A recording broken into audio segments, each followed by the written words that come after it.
move someone's microphone. Is this one working? Whoever's, Yeah, that's we're fine. good? Okay, Thank good. Thank you for coming. This Monday, November 17th, Samuel Friday, a 67-year-old resident of Tyrone, was arrested and remains in custody on denied bail.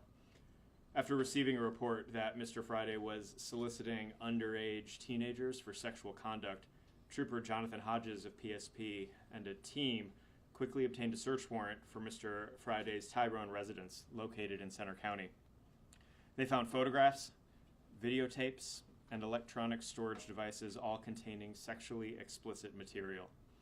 Review of that material is ongoing and will take time, but investigators have identified several sexually explicit images and files depicting individuals either known or suspected to be teenagers under the age of 18. 2 juveniles are already known to law enforcement. Investigation into the identity of the others is ongoing.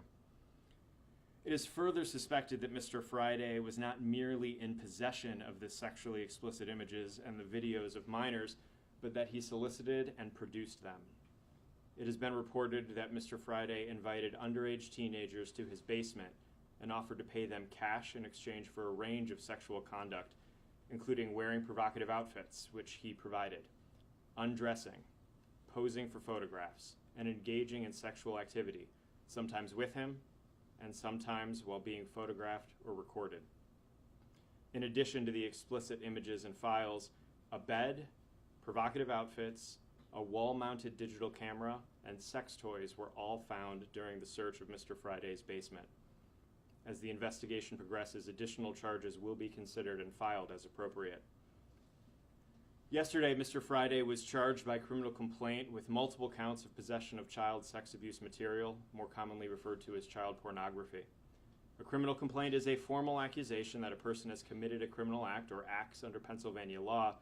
The law requires that every person so accused, including Samuel Friday, be presumed innocent unless proven guilty beyond a reasonable doubt. Now, at this point, the scope of any criminal conduct and the number and identity of all the individuals possibly involved or impacted is unknown.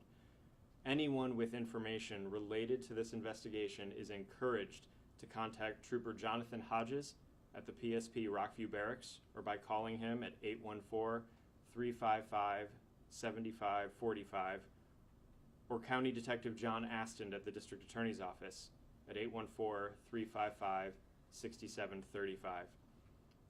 We know that coming forward can be difficult. It can feel overwhelming, emotional, intimidating. But I want to assure you that you are not alone. Our team of prosecutors, investigators, and victim advocacy professionals is here to listen, to support you, and to guide you through every step of the process. When victims and witnesses come forward, it strengthens our ability to uncover the truth and to hold offenders accountable. Even if you are unsure about whether what you experienced is relevant, we urge you to reach out. Thank you. Any questions?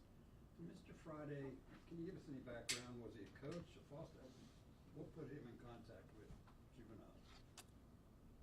It is not entirely clear. The investigation is ongoing how he was reaching out to these individuals. I know the investigation is very early, but do you have any idea how long this has been going on? We suspect for years.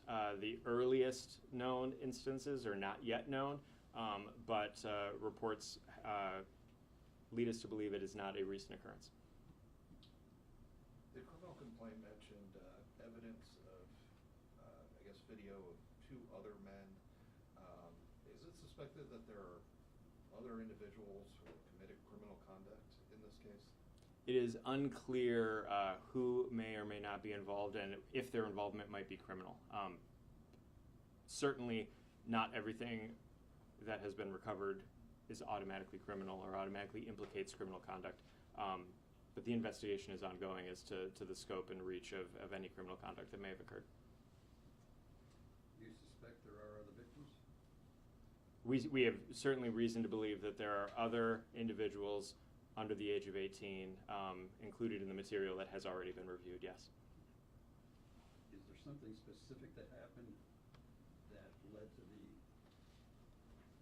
2 alleged victims coming forward? Did they just decide, or was it teenagers come forward, or I thought it was just a report that was made on Friday? So we have spoken with victims. I think it'd be premature to tell their story at this point as to why now, why not earlier.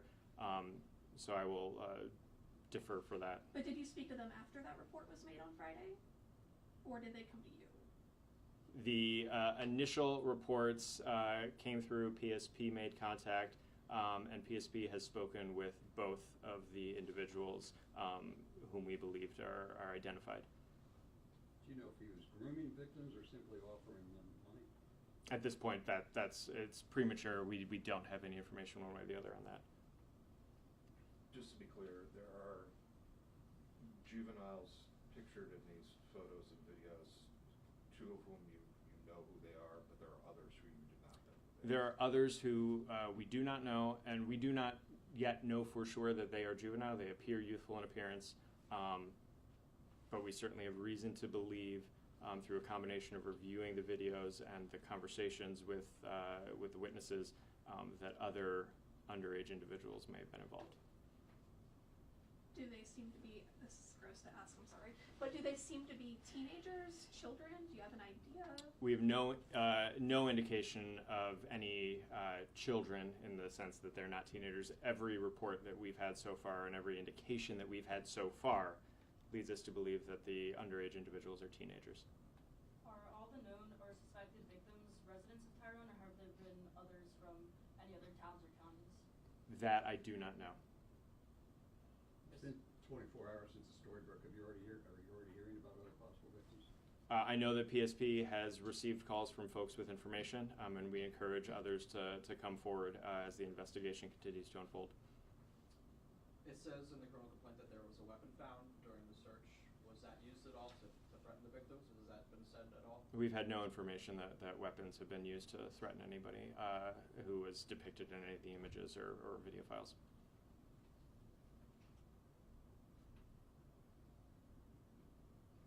Anything else?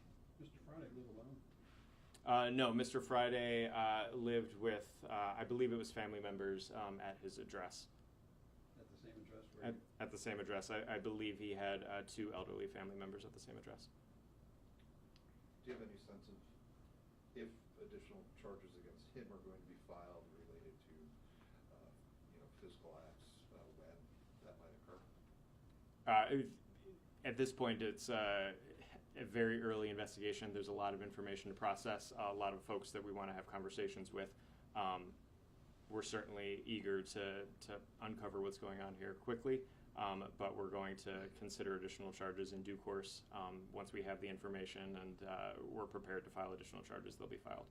Are the elderly residents considered witnesses, or is there concerns for their safety as well? At this point, I don't have any information on that front.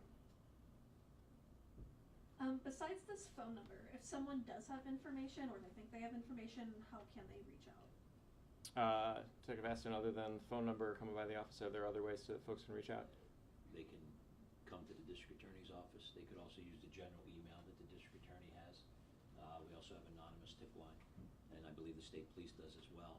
Sure. The Rocky State Police Barracks also, the number that was provided. Okay. the victims, the alleged victims, they voluntarily went to Mr. Friday's home? They weren't part of some kidnapped or? At this point, we have no indication that force was used to compel anyone to go into the home. We believe that they were solicited, encouraged, and offered money in exchange for cooperating. Were the alleged activities held anywhere other than the basement? There's been no reports of anything other than things happening in his basement at this point. Is he in prison right now, in jail? He's held at the Center County Correctional Facility on denied bail. Anything else? Brilliant. Thank you. Thank you.